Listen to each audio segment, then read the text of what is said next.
क्या आप जानते हैं कि हजारों साल पहले जब दुनिया के बाकी हिस्से सभ्यता का मतलब भी नहीं जानते थे, तब हमारे भारत में विमान शास्त्र, खगोल विज्ञान और परमाणु सिद्धांत जैसे गूढ़ विषयों पर आज हम केवल इतिहास की बात नहीं करेंगे, बल्कि हम उस भारतीय दिव्य विरासत के द्वार खोलेंगे जहां विज्ञान और आध्यात्म का मिलन होता है।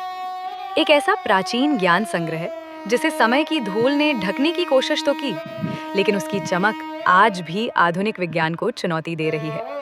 आज की इस वीडियो में हम जानेंगे कि कैसे हमारे ऋषि मुनियों ने बिना किसी दूरबीन के तारों की गणना की और कैसे हमारे ग्रंथों में वो समाधान छिपे हैं जिन्हें दुनिया आज खोज रही है। तैयार हो जाइए एक ऐसी यात्रा के लिए जो आपकी सोच बदल देगी। चलिए शुरू करते हैं। एक कुर्सी, एक पेड़ या कोई इंसान, हम हर चीज को एक नाम देते हैं, है ना? लेकिन सोचिए, क्या हो अगर ये नाम सिर्फ पहचान के लिए ना हो?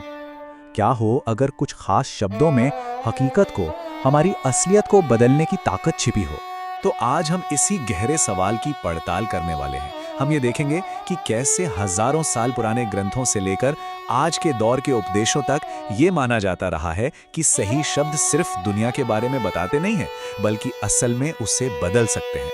तो देखिए, यहीं पर एक बहुत बड़ी पहेली सामने आती है। कोई भी सीमित शब्दों का इस्तेमाल करके उस असीम, उस अनंत को कैसे बयां कर सकता है?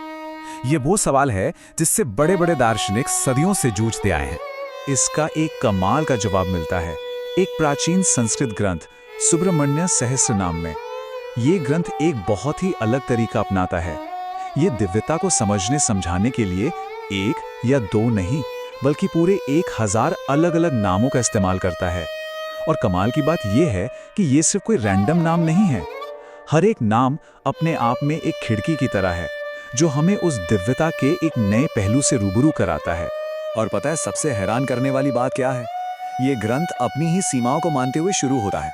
सबसे पहला नाम है अचिंत्य शक्तये, जिसका मतलब है वो जिसकी शक्ति हमारी सोच, हमारी कल्पना से भी परे है। मतलब ग्रंथ की शुरुआत ही इस बात से हो रही है कि हम कुछ ऐसा समझने की कोशिश करने जा रहे हैं जो असल में समझ से बिल्कुल बाहर है। पर कहानी सिर्फ इस विशाल, ना समझ में आने वाली शक्ति की नहीं है। बस कुछ ही नामों के बाद हमें एक बिल्कुल ही अलग पहलू देखने को मिलता है। नाम नंबर 5, अनाथ वत्सलाय। ये दिव्यता को एक रक्षक के रूप में दिखाता है, जिसके मन में कमजोरों के लिए बहुत स्नेह है। सोचिए, कहाँ वो असीम शक्ति और कहाँ ये गहरी व्यक्तिगत करुणा। कितना खूबसूरत विरोधाभास है। और फिर एक प्रैक्टिकल साइड भी है। नाम नंबर 6, अमोघाय, जिसका मतलब है वो जो कभी नाकाम नहीं होता, जो हमेशा मददगार है। तो सोचिए, सिर्फ इन 3 नामों के अंदर ही हमें एक ऐसी शक्ति का पता चलता है जो समझ से परे है, जो कमजोरों की रक्षा करती है और जो हमेशा भरोसेमंद भी है। ये सिर्फ एक लिस्ट नहीं है, ये एक पूरी तस्वीर बना रही है। तो ठीक है, ये सब तो हुई फिलॉसफी की बातें, लेकिन हमारी रोजमर्रा की जिंदगी का क्या? इन बातों का हम पर क्या असर होता है? तो बात यह है कि ये सिर्फ दिव्यता को समझने के बारे में नहीं है, ये एक बेहतर जिंदगी जीने के तरीके के बारे में भी है। जैसे धर्म शब्द को ही ले लेते हैं।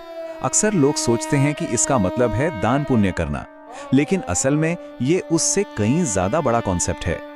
धर्म असल में जिंदगी के हर रोल के लिए एक नैतिक कोड है। एक माता पिता के तौर पर, एक बच्चे के तौर पर, एक प्रोफेशनल के तौर पर। ये हमारे कामों को सही दिशा देने वाला एक ढांचा है। और ये सच में जिंदगी के हर पहलू में है।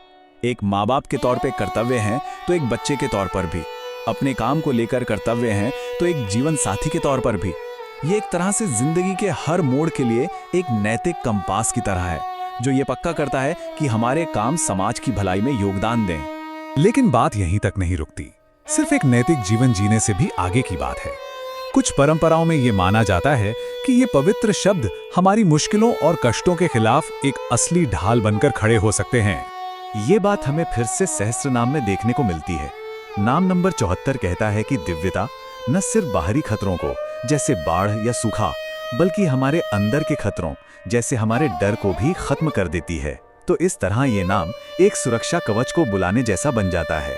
और ऐसा नहीं है कि ये बातें सिर्फ पुराने ग्रंथों में ही लिखी हैं। आज के जमाने में भी ये विश्वास जिंदा है। मिसाल के तौर पर एक मॉडर्न यूट्यूब प्रवचन में एक गुरु एक खास मंत्र के बारे में बताते हैं और दावा करते हैं कि उसका भी ठीक ऐसा ही शक्तिशाली, सुरक्षा देने वाला असर होता है।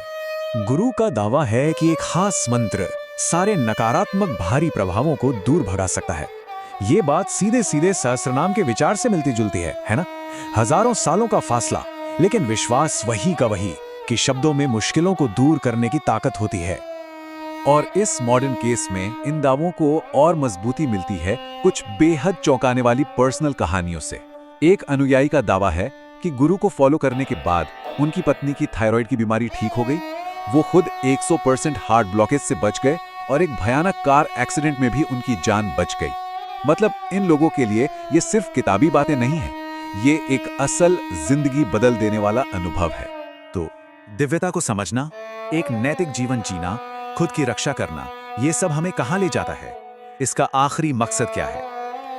दोनों ही सोर्सेस के हिसाब से जो अंतिम लक्ष्य है वो है मुक्ति। और यहीं पर आकर कहानी बहुत दिलचस्प हो जाती है। दोनों स्रोत हजारों साल पुराना ग्रंथ और आज का प्रवचन एक ही कॉन्सेप्ट की बात करते हैं। प्राचीन ग्रंथ से कहता है लोक माया, यानी दुनिया के भ्रम का जाल, और आधुनिक उपदेश इसे कहता है काल के जाल, यानी समय और मृत्यु का जाल। भाषा अलग, शब्द अलग, पर कॉन्सेप्ट बिल्कुल एक ऐसा जाल जो हम सबको फंसाए हुए है। इस बात को समझाने के लिए सहस्त्रनाम की एक कमेंट्री में एक बहुत ही खूबसूरत मिसाल दी गई है कि अगर एक मछली को मछुआरे के जाल से बचना है तो उसे मछुआरे के पैरों के ठीक नीचे रहना होगा, जहां जाल पहुंच ही नहीं सकता। सोच यही है कि समर्पण के जरिए इन पवित्र शब्दों और कर्तव्यों को मानकर हम भी उस जाल से बचकर निकल सकते हैं जो बाकी सबको पकड़ लेता है। तो ये सारी बातें हमें एक आखिरी और शायद सबसे जरूरी सवाल पर लाकर छोड़ देती हैं। अगर इन परंपराओं में ये माना जाता है कि पवित्र शब्दों में हकीकत को बदलने की शक्ति है, तो उन शब्दों का क्या जो हम रोज इस्तेमाल करते हैं? वो शब्द जो हम अपने दोस्तों से, अपने परिवार से और खुद से कहते हैं। शायद हमारी अपनी बातों में, हमारी अपनी बातचीत में भी एक अनदेखी शक्ति छुपी है जो हमारी दुनिया को बना रही है, एक एक शब्द करके।